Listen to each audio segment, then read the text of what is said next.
Ya ayyuhalladzina amanu anfiqu min thayyibati ma kasabtum wa mimma akhrajna lakum minal ardh.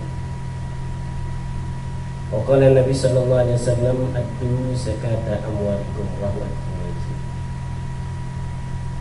Sadaqallah wa sadaqa rasulun nabiyul habibul karim. Walhamdulillahi rabbil alamin. Yang saya hormati para peserta orientasi tenaga teknis pengurus zakat dan mobil khusus segenap panitia dari Dinas, terutama Dinas Islam, Kasubdit Zakat, Direktorat Zakat, Pemberdayaan Zakat. Alhamdulillah pada sore hari ini tema yang akan kita bahas yaitu tentang fikih zakat. Fikih zakat sebetulnya tidak asing untuk penyuluh para kiai, para asatid, para ustadz, ini tidak asing lagi tentang fikih zakat. Hanya saja boleh jadi pada kesempatan ini kita berbagi pengalaman bagaimana tentang fikih zakat yang ada di Indonesia. Boleh jadi fikih zakat bisa kita klasifikasikan menjadi dua. Yang pertama boleh jadi ada yang tradisional dan ada yang kontemporer. Kalau kita berbicara tentang zakat yang tradisional, maka di dalam fikih klasik kita akan menemukan pembagian zakat itu menjadi 5 objek zakat. Di antaranya emas, perak, terus apa lagi Bapak Ibu? Pertanian, peternakan, perdagangan, pertambangan atau migas.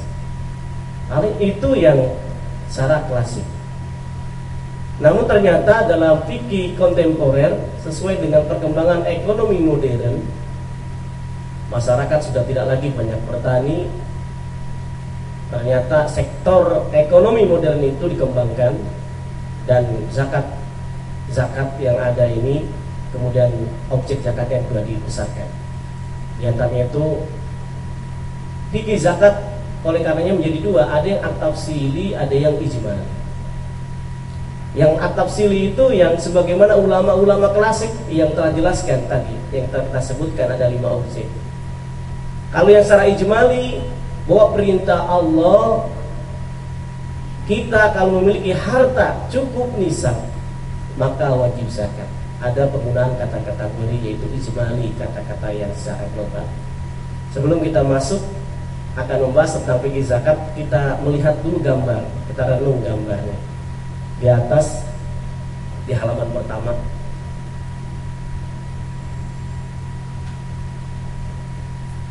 Bapak Ibu pernah melihat gambar yang ujung di sini di sebelah kiri? Sekarang sudah ya. Tapi di depan rumah Ibu ada kira-kira yang makan seperti ini, Bu? Di rumah atau ibu-ibu saat jalan, bapak-bapak sedang jalan, pernah? Pernah ya. Tapi coba lihat, Bu. Kira-kira pakai tempat nggak, Bu? Kira-kira pakai piring nggak, Bu? Nggak pakai piring. Pakai daun nggak, Bu? Kayaknya tidak ada daun itu, Bu. Jadi bekas-bekas sampah. Bahkan kertas nasi juga tidak. Bajunya aja lihat, Bu, lusuh. Yang jelas semuanya ada di Indonesia. Pertanyaannya sangat sederhana, ibu-ibu semua yang dimuliakan oleh Allah. Ternyata kita memasuki bulan puasa, apalagi sedang berpuasa, alhamdulillah kita diingatkan oleh Allah. Baru tidak makan, tidak minum dari subuh sampai maghrib, terasa sekali lapar, terasa lapar, haus, terasa haus. Terasa ngantuk lagi juga ya. Nah, tapi kita tetap makan. Kita makan, alhamdulillah nikmat. Biasa-biasanya makan kita 3 kali, boleh jadi bulan puasa bisa 3 kali, 4 kali nampaknya. Nikmat. Coba bayangkan orang tetangga kita boleh jadi mereka nggak bisa makan, kemiskinan semakin merajalela. Maka kata kuncinya diantaranya apa? Solusi biar supaya mereka tidak miskin, yaitu dengan dana dari jizwah atau zakat, infak, sedekah dan wakaf. Dari sumber inilah meminimalisir mereka untuk bisa makan, bahkan bisa diberikan modal. Yang awalnya mereka mustahik, dengan adanya pemberdayaan zakat, maka mereka akan menjadi muzaki. Ada kategorinya itu 4M, merubah mustahik menjadi muzaki. Itu 4M itu apa tadi Pak? Merubah mustahik menjadi muzaki. Nah, dengan melihat gambar yang ada ini, sebetulnya kita diingatkan ternyata ada uang. Uang siapa ini? Ternyata boleh jadi ibu-ibu yang saya belanja. Kalau dompetnya boleh jadi ibu-ibu. Tapi ini simbol yang sangat sederhana. Oh, ternyata yang perlu kita ingat, di dalam harta kita, di dalam uang kita yang di dompet itu ada hak orang lain yang wajib kita tunaikan. Dalam ayat Al-Quran Allah tegaskan, wa fi amwalihim haqqun lis-sa'ili wal mahrum. Di dalam harta mereka, harta kita semuanya ini ada hak orang lain yang wajib kita tunaikan, yaitu dengan apa? Dengan membayar zakat. Bapak-bapak, ibu-ibu yang dimuliakan oleh Allah Subhanahu wa taala. Oleh karenanya kajian kita pada kesempatan kali ini setidak-tidaknya ada beberapa yang perlu kita nanti akan kaji, semoga waktunya cukup. Karena bahas fikih zakat 1 jam, ini kan aneh ya. Ibu-ibu dulu, bapak-bapak di pesantren 4 tahun 6 tahun aja belajar fikih zakat masih ini juga pusing juga Pak ya. Apalagi kita bahasnya 1 jam. Tapi semoga ada manfaatnya bagi kita semuanya dalam waktu yang singkat ini. Semoga kalau memang tidak memungkinkan, masih belum kita share kembali, nanti kita akan kembangkan. Baik, yang pertama yaitu akan kita bahas renungan harta. Ternyata kalau kita punya harta itu perlu dimanfaatkan untuk masyarakat. Potensi zakat bagaimana dan fenomena ragu berzakat, fikih zakat dan teknik perhitungan fikih zakat. Oke, kita masuk ke dalam renungan harta. Ada hal yang menarik Bapak Ibu yang dimuliakan oleh Allah Subhanahu wa taala. Ternyata harta itu ibarat api. Bapak yang biasa merokok itu, api kalau kecil jadi teman nggak Pak? Jadi teman. Tapi kalau api itu besar gimana Pak? Jadi teman apa jadi lawan? Jadi lawan. Ini juga sama, harta itu ibarat api, ia bisa menjadi sangat berguna buat kita kalau kita bisa menggunakan dengan sebaik-baiknya. Tapi sebaliknya bisa juga membuat kita binasa karena kita lalai diberikan harta oleh Allah Subhanahu wa taala. Inilah yang Allah rekam dalam surah Al-Munafikun, yaitu ayat yang akhir 3 ayat di dalam surah Al-Munafikun. Allah tegaskan, ya ayyuhalladzina amanu la tulhikum amwalukum wala auladukum an dzikrillah wa may yaf'al dzalika faulaika humul khasirun. Nah, kita diingatkan oleh Allah, ya ayyuhalladzina amanu, hai orang yang beriman, la tulhikum ay tusgilkum. Jangan kita menyebabkan kita sibuk lalai karena kita apa? Karena kita memiliki harta. Karena la tulhikum amwalukum, karena ada harta, anak, boleh jadi jabatan. Dzikrillah, yaitu ingat kepada Allah. Ternyata ingat kepada Allah bukan berarti hanya kita berzikir kepada Allah, tetapi kalau kita punya harta, jangan lupa kita ingat masalah bentuk syukur kepada Allah, tidak hanya dengan hati kita saja, dengan lisan alhamdulillah, tetapi dengan bil jawarih, yaitu dengan apa? Mengeluarkan zakat. Kalau belum cukup nisab, keluarkan infak, keluarkan sedekah. Allah tegaskan, wa may yaf'al dzalika faulaika humul khasirun. Barang siapa yang lupa, lari bahasa Jawanya Pak ya. Bahasa Jepangnya wakarimasen. Atau bahasa Inggrisnya apa? Forget ya kan. Lupa, lari, ingat kepada Allah Subhanahu wa taala, kalau tegaskan faulaika humul khosirun. Mereka termasuk orang yang merugi. Tahmun muhalafahnya berarti orang yang ingat kepada Allah, orang yang sering bersyukur kepada Allah, maka bukan lagi khosirun tetapi minal muflihin. Bagaimana Allah tegaskan dalam surah Al-Mu'minun, qad aflahal mu'minun, sungguh telah sukses, sungguh telah bahagia, happiness. Siapa itu? Di antaranya adalah walladzina hum lizzakati fa'ilun, orang yang menunaikan zakat. Ada hal yang menarik, penelitian yang dilakukan oleh profesor yang ada di Amerika, namanya Profesor Elizabeth. Dia meneliti apakah orang yang memiliki gaji yang besar itu dia bahagia. Ternyata dia meneliti kurang lebih ada 653 orang yang ditelitinya, yaitu rata-rata penghasilannya itu kurang lebih 20.000 US dollar sampai 50 US dollar. Kalau 20.000 kurang lebih berapa tuh gajinya Pak? Kalau kali 10.000 200 juta sampai 500 juta, 50.000 dolar. Kesimpulan yang menarik, ternyata Profesor Elizabeth dia menyatakan ketika melakukan survei, apakah ada kaitannya orang yang gajinya besar terhadap kebahagiaan yang didapatkannya, ketenangan, ketentraman yang didapatkannya. Ternyata kesimpulannya itu menyatakan tidak ada kaitannya orang yang gajinya besar. Justru yang ada kaitannya adalah ketika dia memiliki gaji, dia mengeluarkan untuk amal, untuk bersedekah, untuk berzakat. Itu ada kebahagiaan yang luar biasa. Ini yang penelitian yang menarik. Bahkan dia melakukan lagi penelitian lanjutan. Dia survei terhadap mahasiswanya. Mahasiswanya itu diberikan uang di amplop. Ada beberapa uang yang diberikan ke amplop, dibagikan ke semuanya. Kemudian dia berpesan kepada kelompok yang sebelah kanan, mohon uangnya sebagiannya diberikan kepada orang miskin atau untuk beramal. Yang sebelahnya itu nggak dikasih tahu, pokoknya dihabiskan. Ternyata yang menarik, ketika ditanya, disurvei, orang yang diberikan uang dan dihabiskan itu tidak ada kebahagiaan, tidak ada unsur seneng, happiness. Tetapi orang yang dikasih uang kemudian ditebar kepada lain, itu yang bahagianya luar biasa.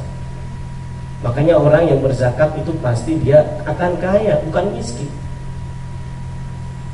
Akan kaya, sebagaimana Allah tegaskan dalam ayat yang lain, qad aflaha man zakkaha wa qad khaba man dasaha. Sungguh telah suci orang yang telah menyucikan jiwanya, bukan hanya ingat kepada Allah tetapi dia juga bersyukur, memiliki harta dan dia berzakat. Nah, harta juga itu seumpama pisau. Ia bisa membantu kita memotong buah dan sayuran, tetapi ia bisa juga digunakan untuk membinasakan diri sendiri, bunuh diri. Banyak gak orang nganggur? Karena boleh jadi punya hutang, akhirnya pisau itu bisa bunuh diri. Minum baygon sayang juga bisa juga, atau membunuh orang lain. Untuk itulah pergunakan harta sesuai dengan yang dikehendaki oleh Sang Maha Pemilik harta dalam harta kita, maka jangan lupa diberikan kepada orang lain. Kalau ibu punya harta biasanya digunakan untuk apa aja, Bu? Bapak? Buat shopping, buat belanja. Terus apa lagi? Buat nafkahkan keluarga. Terus apa lagi, Pak? Buat mancing, belanja juga masuk kategori ya. Buat beli.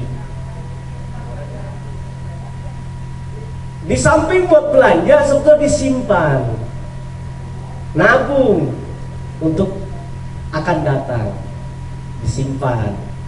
Ada juga yang dilakukan apa? Investasi untuk bisnis. Tapi ingat, di dalam Islam itu ternyata investasi ada dua, untuk investasi dunia dan ada investasi akhirat. Investasi dunia tadi Anda memberikan modal kepada orang lain. Atau boleh jadi investasi akhir tadi, bapak ibu mengeluarkan zakat, mengeluarkan infak dan sedekah. Nah ini yang tentunya berbeda antara zakat, infak dan sedekah. Bapak ibu yang dimuliakan oleh Allah Subhanahu wa taala, kalau kita berbicara tentang potensi zakat di Indonesia ini besar sekali, Pak. Menurut catatan penelitian yang dilakukan oleh Bajenas dan Fakultas Ekonomi Manajemen IPB, potensi zakat di Indonesia itu mencapai angka 217 triliun. Bu, Bapak kira-kira besar nggak 217 triliun? Kalau kira-kira kita beliin cendol gitu, ditaruh di Grand Asia ini, tenggelam ya kira ini. Nah, yang perlu kita lihat ini potensinya 217 triliun rupiah. Nah, baik. Tadi ada pertanyaan dari Pak Ruswendi. Saya mengomentarinya dari yang akhir aja ya. Beda zakat, infak, sedekah. Ayat yang saya bacakan tadi memang redaksinya sodako dan infak. Nah ulama mufassirin itu menyatakan infak dan sodako itu ada dua. Ada yang sodako wajib, ada yang kategori sodako sunnah.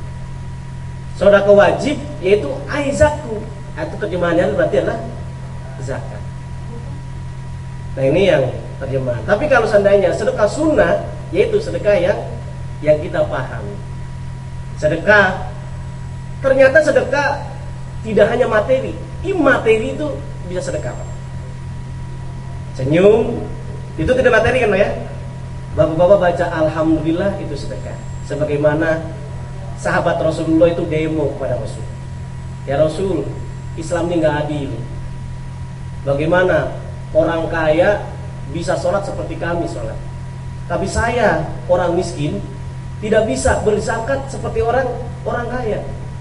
Ternyata Rasulullah jelas sedekah itu ternyata tidak hanya materi, tetapi imateri.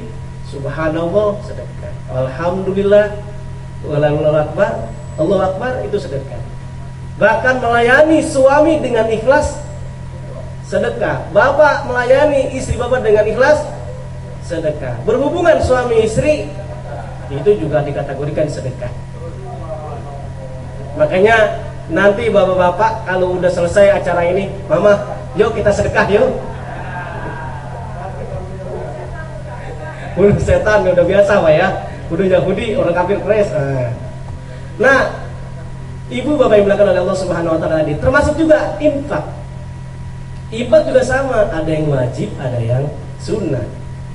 Nah, dalam ayat tadi surah kedua ayat 267 ada kategori anfiku, baik tafsir klasik atau kontemporer sampai tafsir Al-Munir karya Wahba Az-Zuhaili itu menyatakan anfiku itu bermakna yaitu adalah aizatku, berarti adalah nafkah yang wajib. Kalau nafkah yang sunnah itu tidak harus kita cukup nisab, tidak harus kita kaya. Coba cek dalam surah Al-Imran ayat 134. Alladzina yunfikuna fis sarra'i wad-dharra'i wal kadhiminal ghaidh wal 'afina 'anil nas. Nah ini ayat ini maknanya nafkah bukan wajib, tetapi infak sunnah. Jadi yang sebelum-sebelumnya ya jelaskan kan, sudah disiapkan surga, tetapi untuk siapa? Itu orang yang menapakkan hartanya baik dalam keadaan gembira, baik dalam keadaan kaya, baik dalam keadaan senang, maupun dalam keadaan paceklik. Paceklik berarti apa Pak? Kemarau. Boleh jadi kita nggak punya uang, itu kita sangat dianjurkan dengan kita infak. Nah bedanya apa? Zakat, infak, sedekah. Sebetulnya di sini ada di slide terakhir, tapi tidak usah ditampilkan. Nanti tinggal dilihat aja.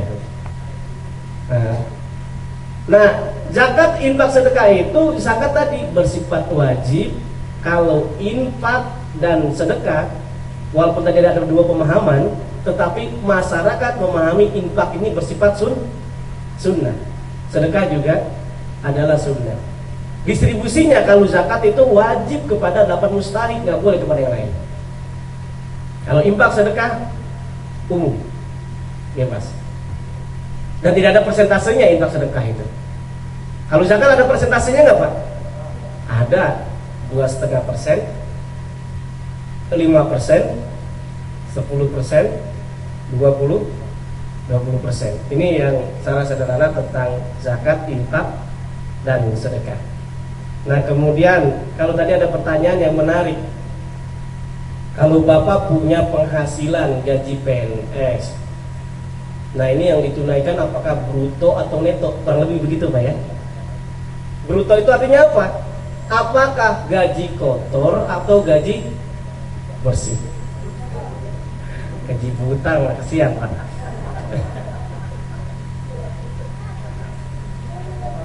Nah, ada dua pendapat. Yang pertama menyatakan lebih baik ditunaikan adalah dengan neto, dengan bersih, dikurangkan dengan kebutuhan kita. Dalam bahasa kita al-haja al-asliyah, kebutuhan pokok. Tapi sayangnya kalau Pak Ruswendi gajinya misalkan 5 juta rupiah, ya kan? Nah kemudian cicilan mobil 3,5 juta, terus rumah 2,5 juta, Bapak jadi berimin, jadi mustahik gitu Pak, jadi nggak bayar zakat kalau kita pakai neto gitu kan. Nah oleh karenanya ulama kebanyakan menganjurkan dengan adanya apa? Bruto. Salah satu bentuk hati-hati, khawatir kita wajib zakat tiba-tiba tidak zakat. Nah ini akhirnya dengan adanya bruto tadi. Jadi kalau gajinya 4 juta, kalau tadi standar, kalau pakai analogi kepada pertanian, itu berarti berapa Pak? 4 juta dikali 2,5%, berarti berapa zakatnya? 100.000 rupiah, kecil kan 2,5%. Nah, tapi kalau dibiarkan setahun besar nggak Pak? Wah itu ada sifat kebahilan di dalam kita untuk kita keluarkan. Nah ini, jadi gampangnya saya lihat juga sama, undang-undang yang ada, undang-undang 23 ini juga mengatur disarankan untuk yang bruto. Walaupun dalam fikih memang neto juga boleh, tapi sayang-sayang nanti kita jadi mustahik Pak ya, dengan adanya model itu. Baik, kemudian tentang ijab dan qabul. Kalau Imam Syafi'i menyatakan kalau kita melakukan zakat memang harus ada ijab dan qabul. Tapi ada sebagian beberapa ulama, di antaranya Imam Hanafi, tidak perlu. Yang jelas kalau kita niatkan saja udah cukup dengan adanya kita membayar zakat. Ini tentang masalah kalau Imam Syafi'i kan harus ada qabil itu dan seterusnya gitu ya. Harus secara terima secara fisik. Tapi yang ada coba Pak, kalau secara transfer rekening kan tidak perlu ada yang qabil itunya ya Pak ya. Nah ini artinya apa? Sesuai dengan perkembangan teknologi yang modern yang ada, kita kira. Dengan adanya ya tanpa ada ijab, tapi kita niatkan karena Allah, itu insya Allah akan bisa. Jadi kurang lebih seperti itu. Nah kemudian dari Pak Sankil Pak ya, Sakil Daula ya. Oke, ini dari Medan punya ya. Ini saya juga sama Pak, saya dari Medan. Tapi bukan Medan Sumatera Utara, tapi Medan Bekasi Utara saya. Medan Satria.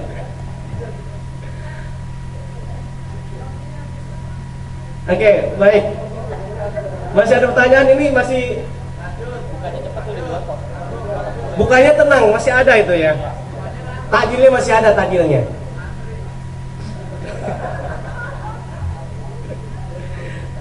Baik. Pertambangan pada mulai.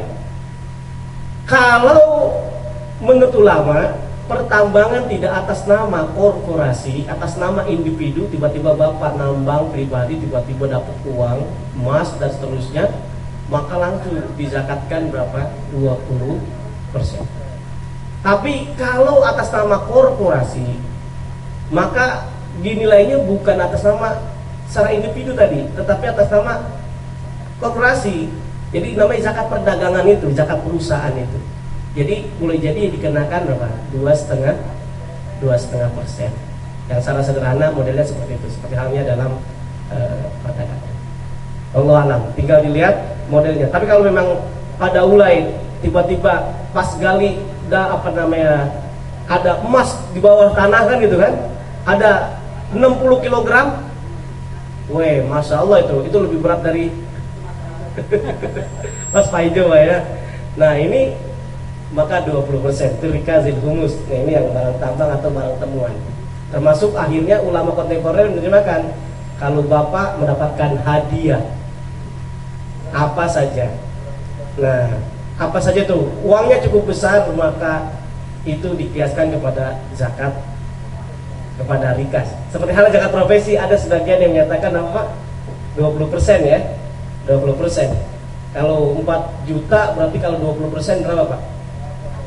800.000 rupiah. Kalau 2,5% 100.000 rupiah. Jangankan 20% Pak, 2,5% aja jarang ada yang mengeluarkan zakat, gitu kan.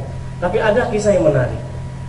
Pemilik Microsoft Pak, Bill Gates, itu rahasia kesuksesannya karena dia menyisikan hartanya 50% Pak buat CSA, Corporate Social Responsibility. Itu kata kerjanya. Tadi juga sama, pengusaha muslim banyak orang sukses melalui zakat. Abdurrahman bin Auf juga sama, dijamin oleh Allah masuk surga karena kenapa? Karena tadi sedekah. Termasuk Nabi Sulaiman alaihissalam dalam surah An-Naml itu juga dijelaskan kenapa Nabi Sulaiman dapatkan harta, kekayaan, istri yang cantik dan seterusnya. Ternyata karena bersyukur. Syukur kan tidak hanya dengan lisan ya, tetapi dengan ucapan. Hada min fadli Rabbi liyabluwani ashkuru am aku. Apakah saya bersyukur atau saya kufur? Kalau kita bersyukur itu berdasarnya paling nafsi untuk diri kita sendiri, bukan untuk orang lain. Tadi minimal kalau kita berzakat kita akan sehat, harta kita akan sehat, selamat dan seterusnya. Wallahu a'lam. Baik Bapak, mungkin bisa bersabar sebentar. Kita cukupkan saja pertemuan kali ini. Untuk yang belum puas ataupun masih banyak yang dipertanyakan bisa menghubungi langsung dengan narasumber kita ataupun via email, Ustaz ya. Ya baik. Ya, karena semuanya ada di makalah yang telah dibagikan ke Bapak sekalian. Mungkin itu saja dari saya. Mari kita beri close untuk narasumber ini. Terima kasih. Dan untuk nanti malam